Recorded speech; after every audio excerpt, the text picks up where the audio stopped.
오늘도 새벽 기도를 드리게 하신 하나님께 감사와 찬송과 영광을 올려드립니다.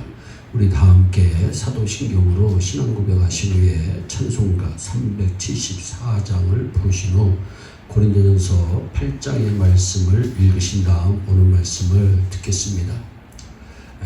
고린도전서 8장에서는 우상의 제물에 대하여 말씀하고 있습니다. 우상의 제물에 대하여는 우리가 다 지식이 있는 줄을 아나 지식은 교만하게 한다라고 말씀합니다. 고린도는 음란한 도시인 동시에 우상의 도시였습니다. 모든 시장이나 모든 상점에서 파는 고기는 거의 우상의 제물이었습니다. 그러나 우상에 대해 지식이 있는 성도는 그것에 관계하지 않았습니다. 모든 음식은 하나님께서 만들어주신 것이지 우상이 만든 것이 아니라는 것을 지식적으로 알고 있었기 때문입니다. 그러니 우상에 대한 지식이 있는 사람은 음식이 있으면 그것이 제물인지 무엇인지 묻지 않고 그냥 먹었습니다. 우상은 아무것도 아니라는 것을 이미 지식적으로 알았기 때문입니다. 그러나 우상에 대한 지식이 없는 사람은 이것이 우상의 제물일까 아닐까, 만일 우상의 제물이면 내 몸이 더럽혀지는 것은 아닐까 하고 걱정하느라 고기도 제대로 사지 못하고 마음 놓고 먹지도 못했습니다.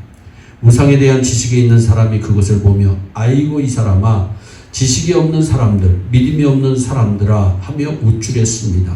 고린도의 이러한 상황을 바울이 성령님을 통해서 알았습니다.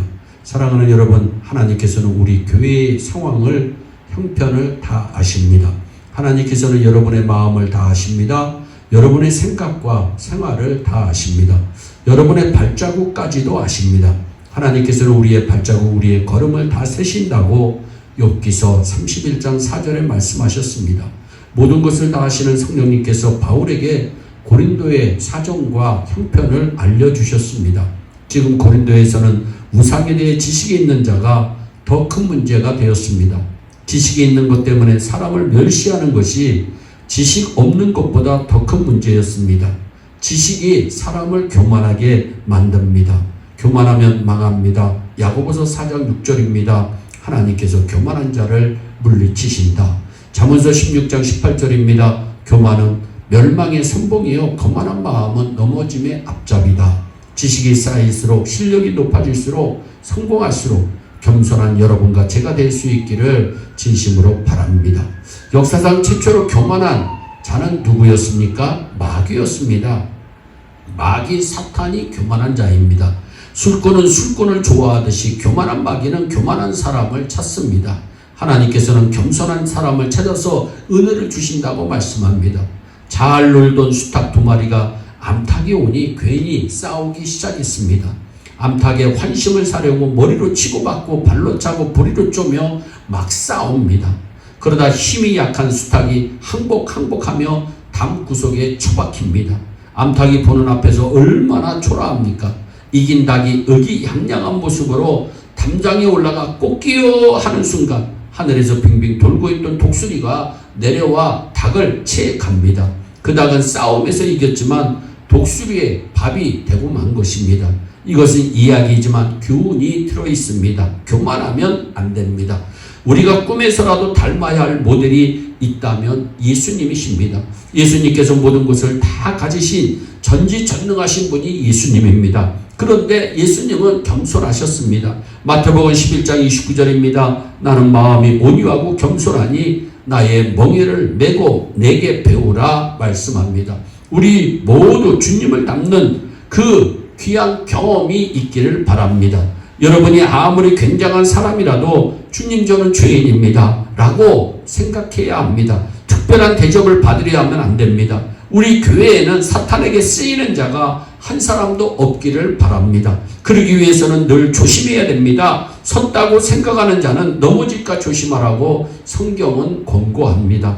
그리고 지식보다 위대한 것이 사랑입니다. 지식은 교만하게 하고 사랑은 덕을 세운다고 성경은 말씀합니다. 지식도 필요하지만 사랑은 더 필요합니다. 사랑은 자기도 넘어지지 않고 남도 넘어지지 않게 해줍니다. 사랑은 세워주는 것입니다. 이 사랑은 하나님께서 우리에게 내려주신 사랑입니다. 로마서 5장 5절입니다. 우리에게 주신 성령으로 말미암아 하나님의 사랑이 우리 마음에 부은 바 되미니. 아멘. 이 사랑은 예수님을 믿지 않는 사람은 흉내도 못 내는 하나님의 엄청난 사랑입니다. 이 사랑이 자기를 세우고 남편과 아내를 세우고 자녀를 세우고 교회와 나라와 민족을, 우주 만물을, 자연을 세우는 줄 믿으시기를 바랍니다.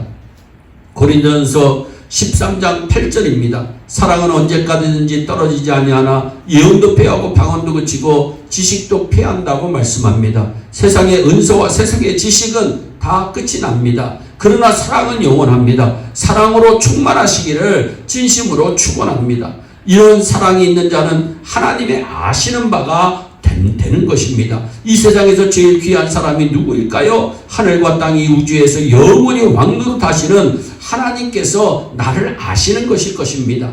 갈라디아서 4장 9절입니다. 이제는 너희가 하나님을 알 뿐더러 하나님의 아신 바 되었거늘. 아멘. 이것이 최고입니다. 하나님의 아신 바 되면 하나님께서 그 사람을 책임져 주십니다. 보호해 주십니다. 좋은 것으로 채워 주십니다. 얼마나 귀합니까? 그런데 하나님의 아신 바 된 증거가 무엇입니까? 3절에 보니까 하나님을 사랑하면 이 사람은 하나님의 아시는 바 되었다고 분명히 말씀합니다. 여러분이 교회를 사랑하고 하나님을 사랑한다면 하나님의 아시는 바가 된 것을 믿고 감사하시기 바랍니다. 하나님께서 알아주시면 축복의 주인공이 됩니다. 다윗이 하나님을 사랑하니 내가 여호와께 아뢰되 주는 나의 주시오니 주밖에는 나의 복이 없다 하였나이다. 땅에 있는 성도는 존귀한 자니 나의 모든 즐거움이 저에게 있도다 고백하는 것입니다. 다윗이 시편 122편 1절에서도 고백합니다. 사람들이 내게 말하기를 여호와의 집에 올라가자 할 때 내가 기뻐하였도다. 교회에 가자고 할 때 기뻐하는 사람이 복 있는 사람입니다. 시편 84편 10절입니다. 주의 궁정에서의 한날이 다른 곳에서 첫날보다 나은즉 말씀합니다. 성전의 하루가 다른 곳에서 첫날보다 낫다고 하는 사람이 복 있는 사람입니다. 우리 모두 열심히 노력해서 지식이나 실력에도 아주 힘있는 사람이 되시기를 바랍니다. 그러나 거기에 겸손을 더하고 사랑을 더해서 자신도 복이 있고 많은 사람을 세워주고 하나님께도 아시는 바 되는 복된 축복의 주인공들이 되시기를 주 예수 그리스도의 이름으로 축원합니다. 기도하겠습니다. 사랑의 하나님 참 감사합니다.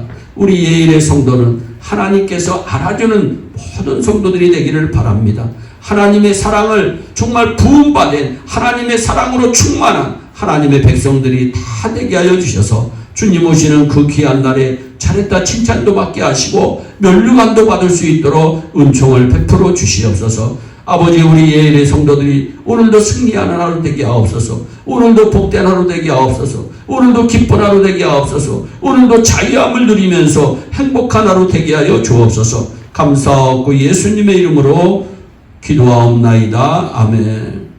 우리 다 함께 주기도문으로 예배를 마치시고 각자 개인 기도하신 후에 오늘도 주 안에서 승리하는 복된 하루 되시기를 바랍니다. 감사합니다.